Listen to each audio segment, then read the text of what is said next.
Melihat atau di berita-berita para hakim pada demo massal terkait pengen naik gaji karena selama 12 tahun alasannya tidak pernah naik gaji, berarti bagaimana? Ya, sekarang kita lihat dulu kenaikan gaji apa yang harus didulukan.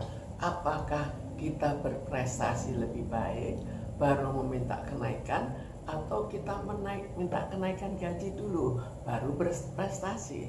Kalau melihat dari segi 12 tahun tidak naik, memang kelihatannya kok kasihan juga ya.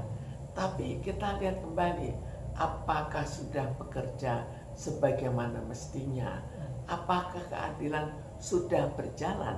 Apakah misalnya kejahatan-kejahatan turun karena tindakan mereka yang adil, atau bertambah buruk karena ya keadilan tidak dijalankan, tumpul ke atas, tajam ke bawah? Itu kan sudah anggapan masyarakat pada umumnya. Jadi sebetulnya semua itu kan relatif. Tapi kita lihat juga suasana kita, suasana dari masyarakat. Bagaimana masyarakat kita? Lebih kasihan mana? Kecuali kita kompromi. Oh ya, kenaikan gaji silahkan, tapi bertindaklah adil. Jadi kalau sudah kenaikan dilakukan tapi bertindak adil, maka kembali modal istilahnya. Jadi bertindak jujur, koruptor ditangkap, kemudian dengan penangkapan koruptor maka yang lain mengurangi korupsinya, dan hasil korupsi bisa dipakai untuk bayar gaji hakim. Jadi sebenarnya ini hanya sekedar pandangan ya. Tapi karena itu kalau memang dinaikkan dengan persyaratan, itu baik-baik saja. Misalnya, oh ya dinaikkan, tapi semua harus bekerja lebih baik. Tapi apakah persyaratan itu perlu? Dari dulu memang persyaratan. Namun bagaimana kita mencegah supaya tidak terjadi ketidakadilan? Jadi saya berikan contoh, misalnya gaji, kan para hakim jelas sampai mau demo, itu kan suatu yang ya cukup stres mereka. Itu kita tinjau dari mereka, wajar mereka stres, mereka demo. Sekarang saya berikan sama-sama dalam hal gaji. Ada putusan MA, Mahkamah Agung, yang dijatuhkan ke saya itu karena Bluebird menggugat bahwa saya harus mengembalikan seluruh gaji yang pernah saya terima, dan malah dihitung sehingga jumlahnya lebih besar.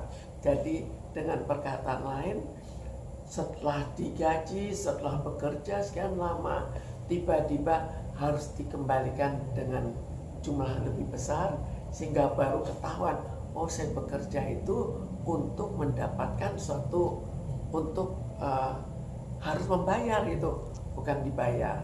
Dan kejadiannya pada perkara di 313 tahun 2013. Di situ MA memutuskan gaji yang diterima, yang dilaporkan itu semua yang diterima sama.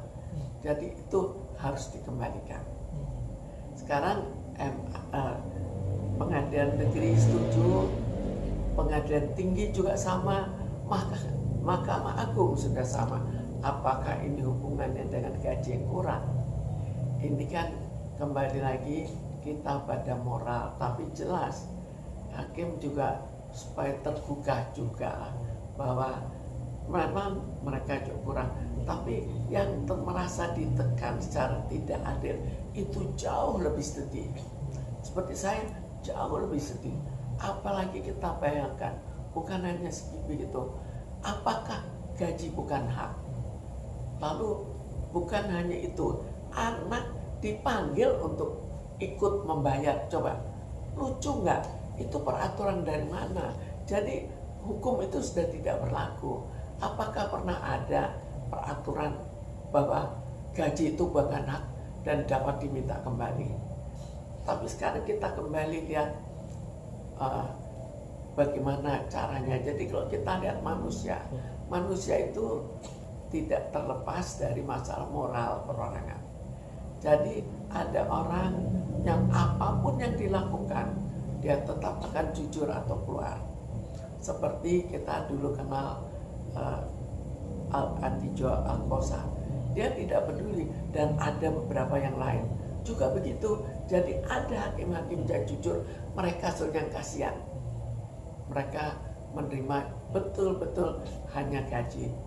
Tapi sekarang kita lihat lagi bagaimana mereka tanpa kenaikan mereka tetap akan jujur, tapi pantasnya mereka dinaikkan.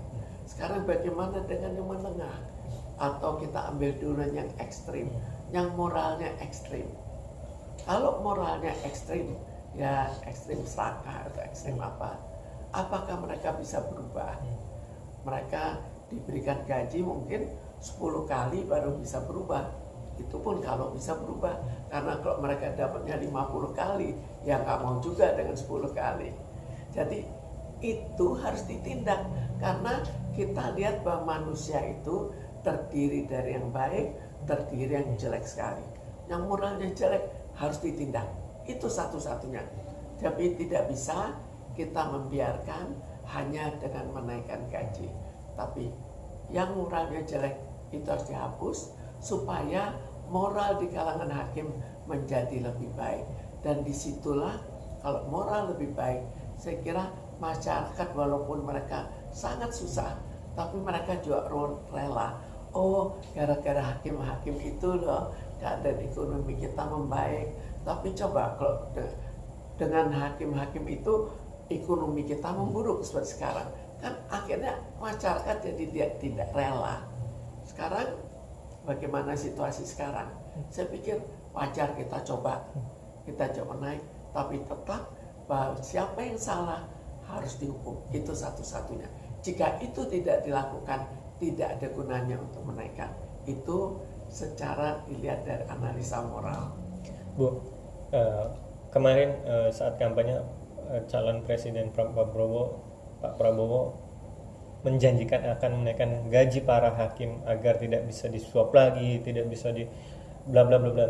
Dan sekarang sudah terpilih dan dia akan menepati janjinya. Dan saat kemarin ada di DPR para hakim, Pak Prabowo langsung nelpon ke salah satu perwakilan para hakim dan akan menepati janjinya. Menurut Ibu sendiri gimana sih? Ya, sekarang sampai seberapa jauh sih kebenarannya? Jadi ini kan kita belum tahu ya syaratnya. Kenaikan dengan syarat apa? Kalau kenaikan dengan syarat, bagi siapa yang menyimpang akan ditindak. Saya pikir itu sudah baik. Itu pun jangan harapkan bisa mendadak menjadi baik. Karena sekarang kan sudah sangat terkenal. Seperti contoh kasus saya. Kasus saya itu banyak. Saya keluar sebagai pengurus, itu bisa saham-saham saya semuanya diambil, dan di pengadilan saya kalah. Itu, aduh, apakah itu adil? Coba hati nurani hakim, pikirkan juga, kalau itu tidak adil, bagaimana mereka juga menekan kawannya yang keterlaluan. Jadi kalau kita tidak, hakim juga sama-sama mencoba mengatasi masalah, maka sulit sekali.